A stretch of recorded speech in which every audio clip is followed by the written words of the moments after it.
Então a palavra ansiedade, ela significa ser puxado de todos os lados. A pessoa não tem direção. Puxa para cá, puxa para lá, puxa para frente, puxa para trás. Entende? Significa ser puxado de todos os lados. Então, o tempo todo, você está em estado de alerta, pensando, cuidado, aí você faz isso, cuidado, cuidado, o seu sistema de proteção inconsciente está com problema. Então você não consegue ter paz, você não consegue descansar, você não consegue dormir, você tem azia, você tem todo tipo de coisa, né? A pessoa ansiosa às vezes sofre demais, né? Tem úlcera, tem insônia, come muito, come pouco, né? Às vezes às vésperas de uma prova importante, de uma entrevista, de um concurso, a pessoa fica ansiosa, ou de uma consulta, a pessoa tem até uma dor de barriga, um piriri de ansiedade, né? Então a ansiedade mexe muito com a gente, e a ansiedade pode roubar a nossa alegria. Então nós precisamos aprender a lidar com ela e vencê-la, aprender aqui com o apóstolo Paulo na carta aos Filipenses. Ele fala no verso 6, não andem ansiosos por coisa alguma, mas em tudo pela oração e súplicas e com ação de graças apresentem seus pedidos a Deus. Então, primeira coisa que nós precisamos aprender com o apóstolo Paulo é que a gente não precisa se desesperar, porque sempre vão existir situações que não estão sob controle. A vida é assim, a vida nos surpreende. Nós estamos cercados de coisas que nós não esperamos, né?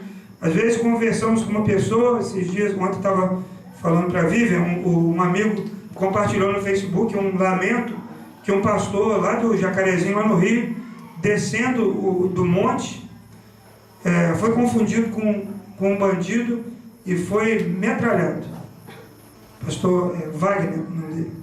E ele, talvez por causa da roupa cinza que ele estava vestindo, talvez um dos garotos que ele cuidava lá, talvez uma das pessoas que ouviram falar de Jesus pela boca dele, e ele morreu ali. Ele estava pretendendo voltar para casa. Ele foi orar, não sei o que ele orou, não sei o que ele pediu a Deus, não sei se ele orou pela pessoa que atirou nele, talvez tenha orado, porque trabalhava com os meninos lá em situação de risco, e ele volta para casa, talvez com o coração leve, mas a morte o surpreende. Mas não é apenas a morte que nos surpreende, uma demissão pode surpreender também. Às vezes está tudo bem e de repente tudo muda. Um acidente, uma enfermidade, um diagnóstico. Então, se nós formos ficar pensando em tudo que pode nos acontecer num dia, a gente vive como Pablo, fica mal, né? Vai ficar preocupado, vai ficar ansioso, vai sofrer, vai ficar muito mal. Por quê? Porque nós estamos expostos a muitas coisas durante o dia, durante a noite, né? E tem gente que pensa que pode estar doente. Minha avó pensava que ela tinha muita doença psicológica. Então ela vivia internada e ela tinha uma bolsa já prontinha para a hora que ela sabia que ela ia constar. Então ela vivia ansiosa, olha, se eu passar mal, aquela bolsa ali é para levar. E quando voltava, a outra já estava lavadinha e limpa, de tanto que ela se internava. Ela sofria muito com isso. Então nós precisamos entender e colocar nas mãos de Deus a nossa vida, porque tem coisas que não tem jeito. Por exemplo, o Paulo coloca aí no verso 1, né, eu acho que eu coloquei aqui, deixa eu ver. Ele diz assim, portanto, meus irmãos, a quem amo e de quem tenho saudade, vocês que são a minha alegria e a minha coroa, permaneçam assim firmes no Senhor, amados. O que eu rogo a Evode e a Sintique, é que vivam em harmonia no Senhor. Ele estava preso, ele estava na cadeia. Lá não tinha WhatsApp, que ele pudesse fazer um grupo lá, né, ter acesso colocar a Evode, a Sintique, e ele tentar conversar com as duas. Ele não tinha um e-mail para mandar. Ele tinha um mensageiro, e nessa mensagem ele envia, ele diz, olha, peçam a elas que não fiquem brigando. Elas trabalharam na obra da plantação dessa igreja, mas ele estava distante e nada podia fazer. A única coisa que nós podemos fazer sobre essas situações que nós não temos controle é orar. É colocar diante do Senhor. Porque como ele ia intervir nessa situação? Como ele ia resolver esse problema? Como se seus pais estivessem lá longe, sua mãe, sua avó, um amigo longe, muito longe, com uma dificuldade grande, te manda uma mensagem, te pede oração, você anda para lá e para cá, te dá uma dor de barriga, você fala, meu Deus do céu, o que você pode fazer além de orar? Esses dias uma pessoa me mandou uma mensagem, estava lá no Detran, fazendo vistoria, olha, ore pela missionária Nazi, ela está muito mal, ela está doente, ela está enferma, eu peço que ore. A bateria do celular acabou, irmãos. A bateria do celular acabou. Eu só pude mandar uma mensagem para o grupo e não pude saber o que estava acontecendo. Então a gente fica preocupado porque a gente não sabe o que está acontecendo lá. Né? Paulo não sabia de fato o que tinha levado essa briga. Ele não sabia o que estava acontecendo ali, o que estava prejudicando o âmbito da igreja, no que prejudicava. Mas ele disse assim, olha, que elas vivam em harmonia. Elas são uma bênção. Elas não são ruins. Faça uma intervenção aí por mim. Então, tem coisas que você não tem o que fazer. Amém? Não tem o que fazer. O mundo é assim. Então, você pode descansar no Senhor. Aquele que espera no Senhor renova suas forças. Aquele que está no Senhor, tem um salmo que fala que o seu coração não se assusta de más notícias, porque está firmado em Deus. Amém, irmãos? Então, nós precisamos compreender que não tem jeito, é isso mesmo. A vida é cheia de surpresas.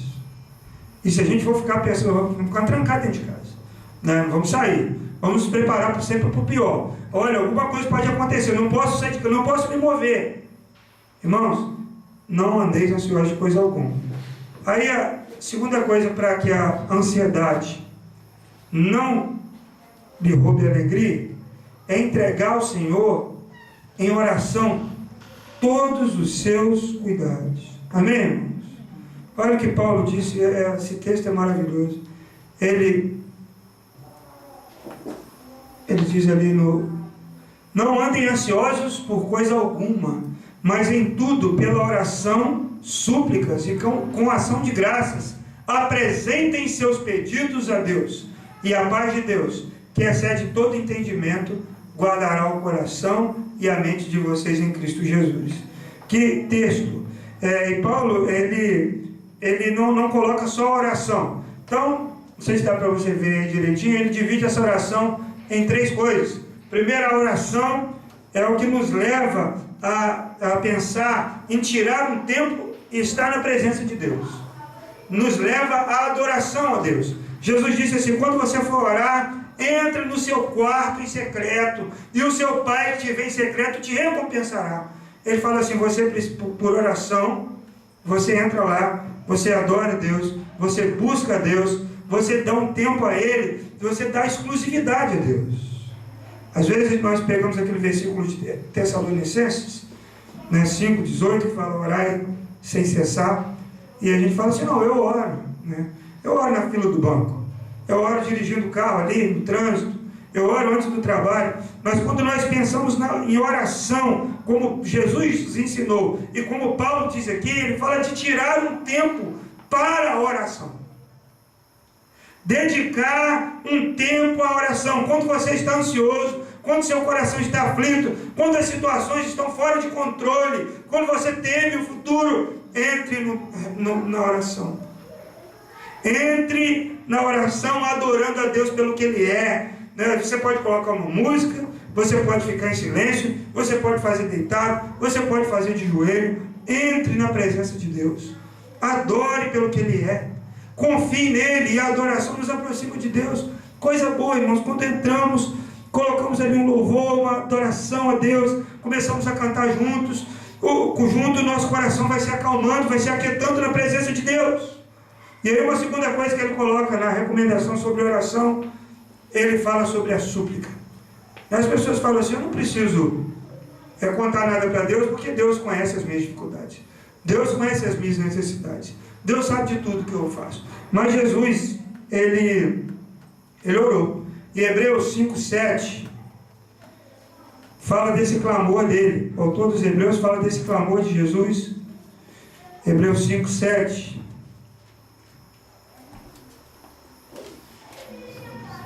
Acho que não botei ele na projeção. Hebreus 5, verso 7. Diz assim: enquanto ele esteve aqui na terra, Cristo suplicou a Deus orando com lágrimas e agonia de alma ao único que poderia salvá-lo da morte.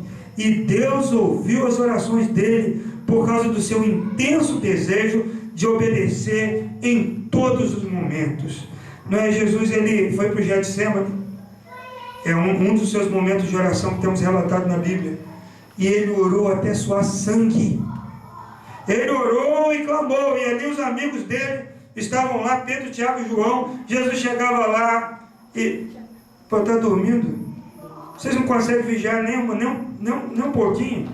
Ore aí e volta para a oração. Jesus, Senhor, se for, Pai, se for possível, passa de mim esse cálice. E a intensidade, né, a agonia dele nessa súplica. E às vezes nós estamos tão enrascados, irmãos, com uma dificuldade, com um desafio pela frente, que o nosso coração fica assim mesmo. E nós precisamos abrir a nossa boca e suplicar. E Deus sabe lidar com os nossos problemas. Deus sabe lidar com as nossas dificuldades. Clame diante de Deus, suplique a Deus. É com adoração, é com súplica, é buscando a Ele, é buscando a Deus, né? Às vezes diante de uma enfermidade, diante de uma luta pessoal, diante de uma depressão, dobre o seu joelho, clame a Deus, clame a Deus, clame a Deus. Coloque a boca no pó, caleje o seu joelho, peça a Ele, e só saia de lá quando o seu coração estiver quieto na presença dEle.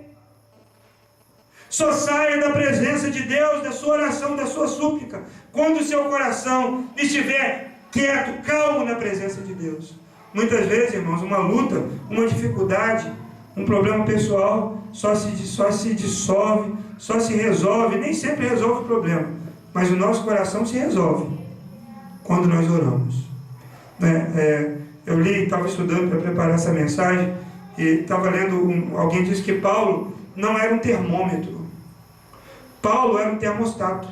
Aí o pastor perguntou para ele, mas qual é a diferença de um para o outro? Ele falou que o termômetro absorve a temperatura do ambiente, o termostato controla a temperatura do ambiente.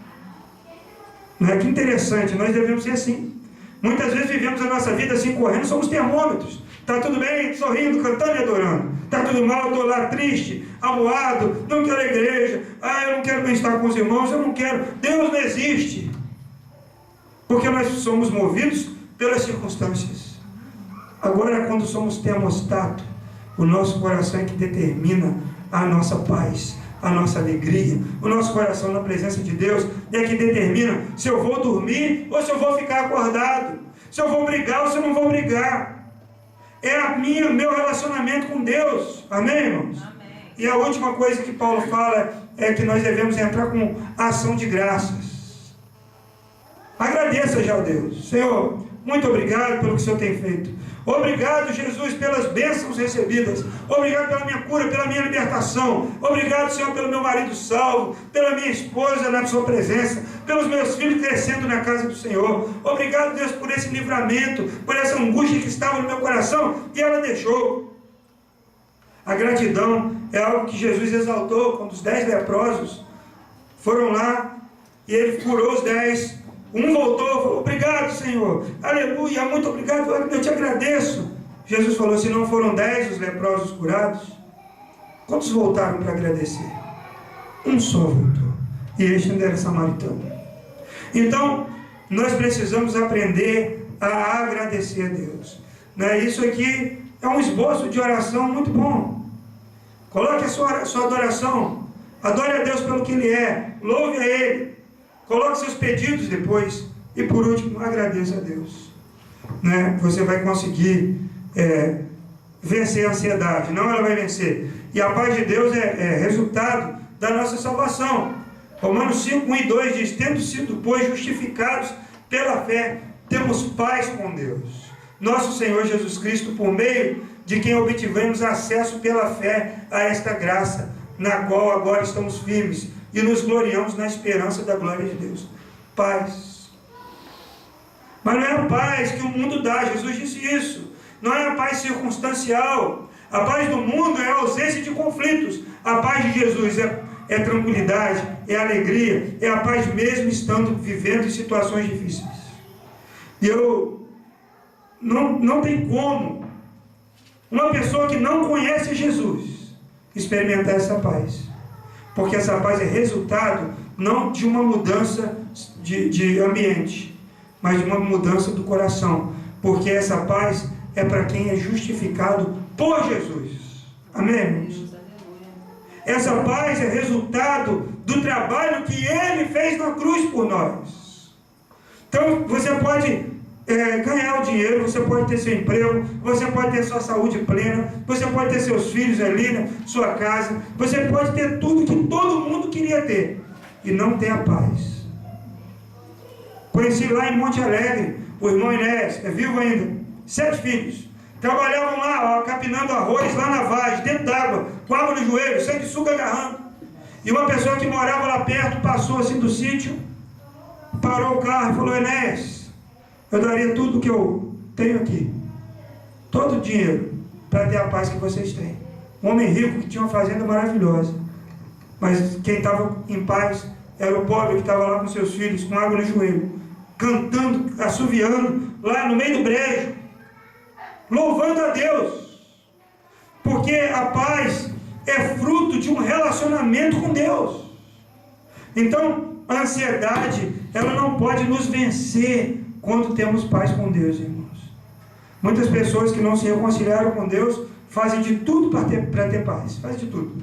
Vão praticar yoga, vão para terapia, vão para a academia, transformam seus corpos, viajam pelo mundo afora, lá nos lugares mais maravilhosos, lindos lugares. Você nem acredita que aquele lugar existe.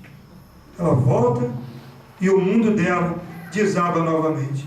Então eu quero deixar isso, né, que você entenda que a paz não é fruto das circunstâncias, mas do nosso relacionamento com Deus.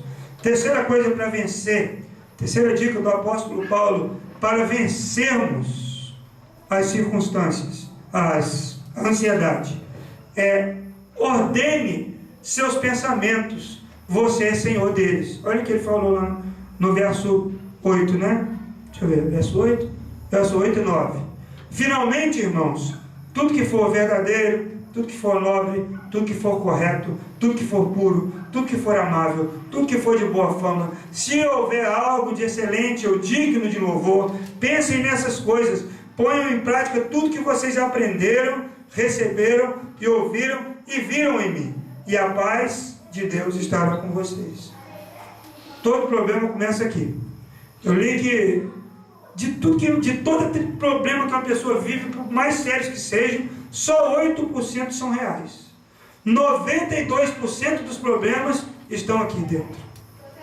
Então, Paulo aconselha o que deve preencher os seus pensamentos, o que deve estar na sua cabeça. Então, o que entra é o que você vai reproduzir. Jesus falou assim: a boca fala do que há em abundância no coração. Então, se você está com o coração, com a sua mente cheia de coisa boa, vai sair coisa boa. Agora, se só tem porcaria, se só tem coisa ruim, o que vai sair? E Jesus falou: o que sai é muito prejudicial. Então, irmãos, a nossa mente deve estar cheia de coisas boas, amém? Então, conheça as promessas de Deus para a sua vida. Você conhece as promessas de Deus para a sua vida? Você ouve canções de adoração, de louvor a Deus, né? Quando você estiver angustiado, coloque pregações, coloque músicas de louvor, leia a Bíblia, leia um livro bom que tem as promessas de Deus, declame as promessas de Deus sobre a sua vida, sobre a sua casa. Encha a sua mente de coisas boas, é isso que ele está dizendo. Tudo que for nobre, tudo que for correto, tudo que for puro, tudo que for amável, tudo que for de boa fama. Olha o que deve estar na mente de um cristão. E se nós colocamos todas essas coisas boas na nossa cabeça, a paz vai estar conosco. Porque todo problema começa aqui dentro, né, irmãos? Então, vamos vigiar. Olha o que Jesus falou: quem de vocês, por mais que se preocupe, pode acrescentar 1 hora que seja a sua vida? Por que vocês se preocupam com roupas? Vejam como crescem os lírios do campo. Eles não trabalham, não tecem. Contudo, eu lhes digo que nem Salomão, em todo o seu esplendor, vestiu-se como um deles. Se Deus veste assim a erva do campo, que hoje existe e amanhã é lançada no fogo, não vestirá muito mais a vocês, homens de pequena fé. Portanto, não se preocupem dizendo que vamos comer, ou que vamos beber, ou que vamos vestir. Ele disse nesse texto, são os pagãos que se preocupam com essas coisas. São as pessoas que não conhecem a Deus, que tem que se preocupar com comida, e com o que vestir, com o que andar. São os pagãos que se preocupam. Vocês não precisam encher suas mentes, não precisam encher a cabeça de vocês com essa preocupação, porque ela não pode acrescentar uma hora à sua caminhada, ou um côvado. Você não pode dar 10 passos. Você não consegue, por mais preocupado que esteja, mudar a sua trajetória aumentando. Você não consegue.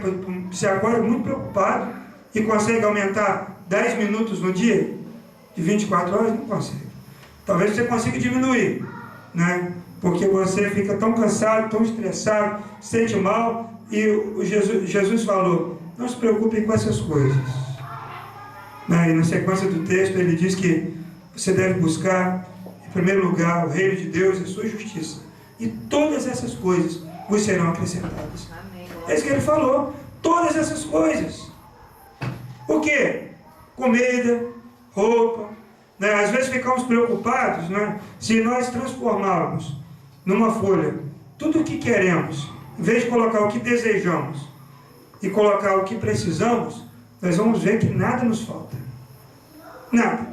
Se a gente pegar uma folha branca e escrever ali, o que eu quero? Eu quero muitas coisas. Na outra folha eu colocar o que eu preciso,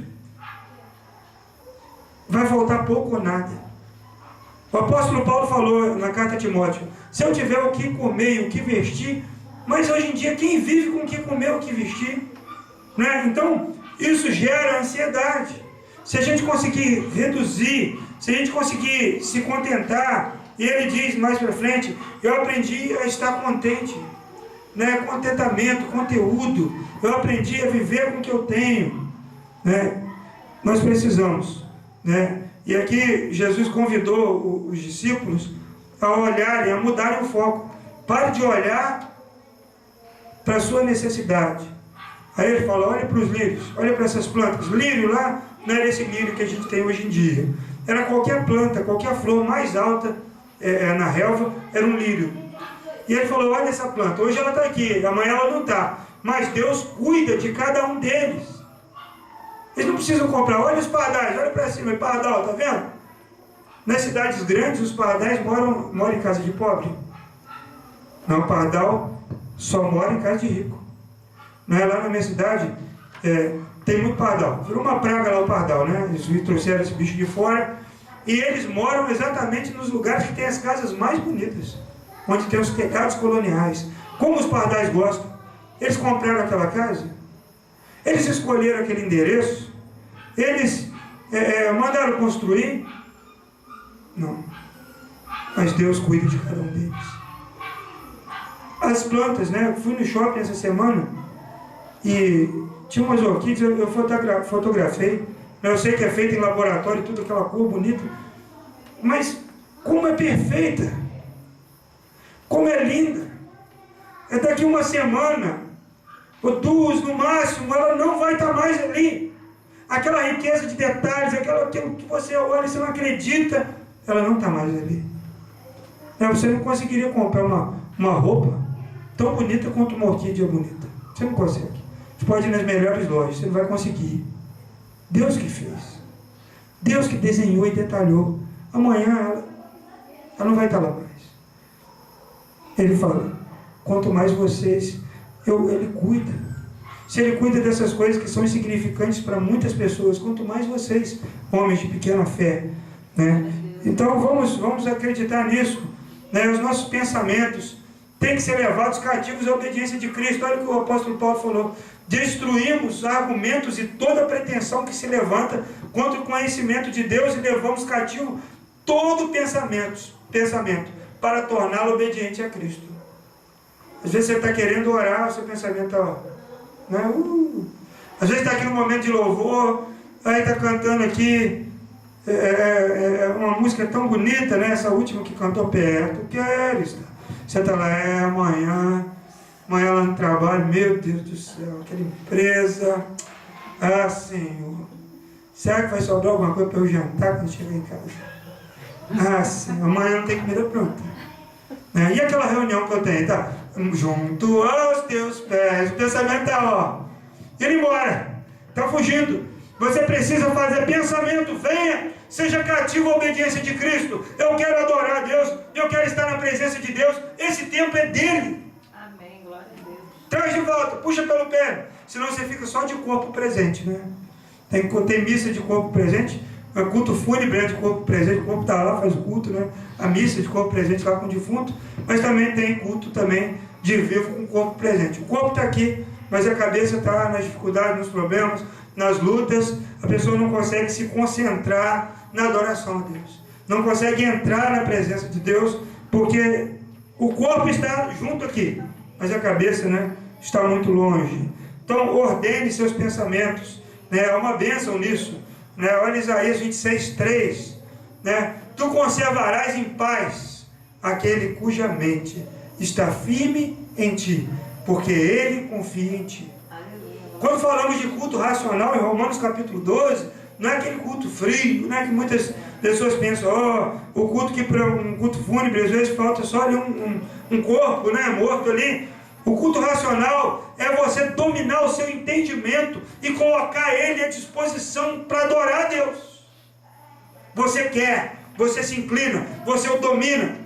Esse é o vosso culto racional. Então, temos bênção quando colocamos a nossa mente, quando a nossa mente está firme em Deus. Isaías 26:3, né?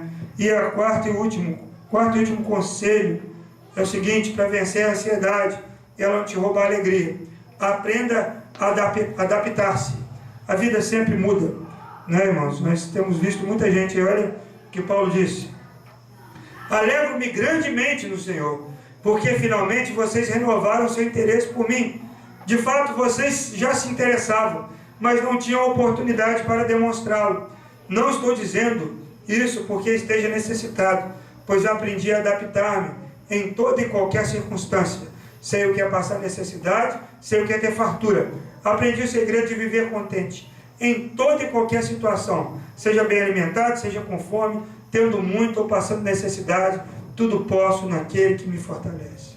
Esse é o contexto do versículo 13. Deus nos capacita a viver na escassez ou viver na abundância. Muitas pessoas vivem até bem na escassez. Passam assim, tranquilos na escassez, né, Zaqueu? Está com falta, está na presença de Deus. Está buscando a Deus. Está ali com limites, com dificuldades, mas não sabem viver na abundância. Então, é um conhecimento adquirido. Ninguém nasce sabendo. Ninguém nasce contente com as coisas que tem. Né? Me lembro que uma vez, até escrevi um texto no meu blog sobre isso. Nós saímos com a Sofia ali na Praia do Pecado e ela levou um triciclo que ela tem. E muito bonitinho o triciclo dela. É novinho. Mas ela, quando viu o amiguinho passar, queria o brinquedo do amigo. Da mesma forma, o outro queria o brinquedo dela. Né? E aí passava aquele chororô, e a gente dizia: você não vai vir mais à praia, você só fica chorando. E a outra criança também chorando. As crianças, elas não se contentam. Elas acham o do outro melhor. Elas querem brincar com o brinquedo do outro. Né? Elas querem aquilo, o da criança às vezes é superior. Mas ela prefere do amigo.